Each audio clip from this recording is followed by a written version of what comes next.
Tommy suggested I talk to Peter about Klondike Gold. He and I have had a number of discussions about Klondike. I've never bought it. But now that Peter's running things, I want to learn what's going on. What's going on, Peter? Well, I got involved a year ago and spent a full year in corporate cleanup, rectified a bunch of title deficiencies, rolled the company back, paid debts, rolled it all back, financed it, so we currently have $1.1 million in treasury.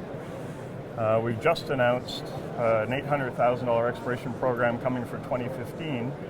At the end of last summer in 2014, we basically went back to the original data and have located a fault system that has never been identified before that cuts right through all the Klondike schist, and a series of extensional fractures that come off this shear are generating the quartz veins that are responsible for the Klondike goldfields placer. And when we've mapped them, where they cut the individual creeks is where the productive parts of the creeks begin to pay. So we also did prospecting looking at the bedrock source of these things, have found and mapped quartz veins on surface, new ones. There's one that ran an average of 50 ounces over a 5-meter length. And so we're confident that we know that the veins are generating the gold that has been found in the Klondike. And the exploration program for 2015 and beyond is going to be to identify places where brecciation is intense, where the quartz veining is intense, if it's there, and see if we can find something that has economic characteristics. When I looked at this before, I mean, there was this one cut on the hillside. Yep. And that's basically all there was that was known about this. It was not very impressive, in my view. And then the company all of a sudden is over in Portugal doing something. Yeah. And it got kind of really weird. Yeah. But so this, getting back to the Klondike now, which is where you're going to focus, you're going to look for where the source of these plasters are. You're seeing these veins, but my suspicion is that what you're going to find is, very, very short, chunky veins about like this, like that.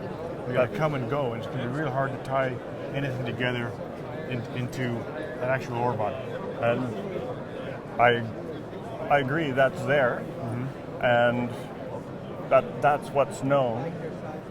And again, looking at this from a structural model, the veins are there and they're spaced. And what I'm going to do is look at the intersection of the main shear where these extensional structures intersected. And you can see them, they're pinnate fractures, and they've been rotated. The big ones are rotated 1.5 kilometers of displacement. And so they would form, and as they rotate, veins would form behind them. Okay. Those corners have the potential, anyway, to have something of size. So what I'm looking for is an intensification in the veining. Right. It's not going to be one vein. I agree with you. It's the veins that are known don't have infinite strike length. But groups of veins and of brecciation, and we do find boulders of silicification that run as well. And so it gives me some comfort. I think it's a valid exploration target. Okay. And we'll go see. All right, so what we're going to... It is a long shot. Like everything is a long shot. So what we're going to see, if you're successful, is a number of individual pipes, basically, or ore bodies that are running down like this, at these intersections. So you're going to have a number of ore bodies like that carrying, as big as, these 20 meters around or something. Yeah. Well, one of the other areas we prospected last summer, you were there probably, is up in the Hunker Dome, and there's a series of veins, and there's a vein array there, and they all run average an ounce. They're narrow, 10 to 30 centimeters up to 3 meters is the biggest one, and when it's 3 meters, it's a 3-ounce quartz vein.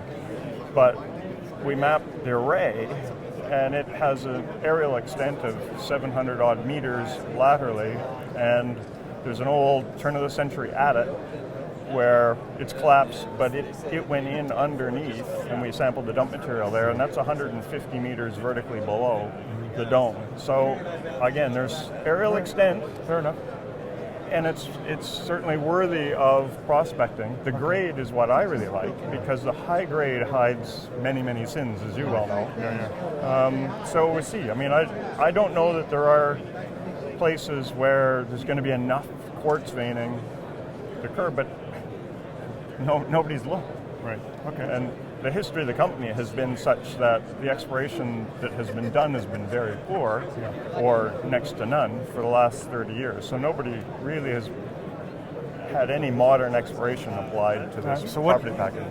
Do you know what the market cap of the company is? More or less? $6 million. $6 million. How much money you got?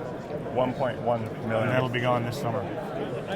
Yes. However, the asset sales that Portugal was sold, and the revenue coming from that, plus some BC properties were sold, plus from as a unique marketing feature, Klondike Gold is on Discovery Channel. Gold Rush, it's that placer deposit, right? Which placers don't belong in public companies. It's a complete misuse of public company funds. I agree. So, but I optioned it, or I leased it to the Hoffmans. So I'm the evil claim lord on the Hoffmans, and we get a 20%. Gross 20%, net 15% royalty on the gold they produce. Okay. So the second last episode of the season airs tonight, and next week, Tuesday, is the finale. So I'm not allowed to say the total number of ounces that they produce, but it's material to the company. So my projection for 2015 revenue is that we're going to, from all sources, this is Portugal plus BC plus it will net over $1 million. Okay. And we're going to spend $800,000. So from a company business point of view, I expect to exit 2015 with more cash than I started with. Excellent. Yeah. So all you do is watch TV. Just two more episodes. All right. Cool. Thanks, Peter. Cheers, Brent. Good nice seeing you again. Yeah, likewise. All right, so that was Klondike. It was good talking to Peter. Peter's really restructured, turned the company around. Smart guy, good concepts. I'm personally really dubious. I'll watch, but I'm not buying right now.